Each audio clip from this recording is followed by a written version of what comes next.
অন্ধকারাচ্ছন্ন রাত্রি যদি এসে থাকে, তাহলে আলোকিত প্রকাশ নিয়ে সূর্যও অবশ্যই আসে। রোগ যদি এসে থাকে, তাহলে তার ওষুধও অবশ্যই আসে। সমস্যা যদি আসে, তাহলে সেই সমস্যার সমাধানও নিজে থেকেই আমাদের কাছে চলেই আসে। এই সংসার, এই জীবনের শুধুমাত্র একটাই নিয়ম আছে, আর তা হলো এটাই: এই সংসার হলো একটা চক্রের মতো। এতে শাশ্বত বলে কিছু নেই, নিত্য বলে কিছু নেই।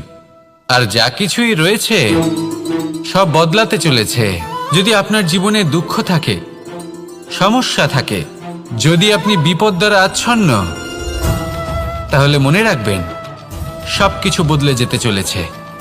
দুঃখের সময় কাঁদবেন না, মনকে আরো দুঃখী করে তুলবেন না, কারণ এখানে যা কিছুই এসেছে তা যাওয়ার জন্যই এসেছে। তাহলে এত চিন্তা কিসের? আনন্দ সহকারে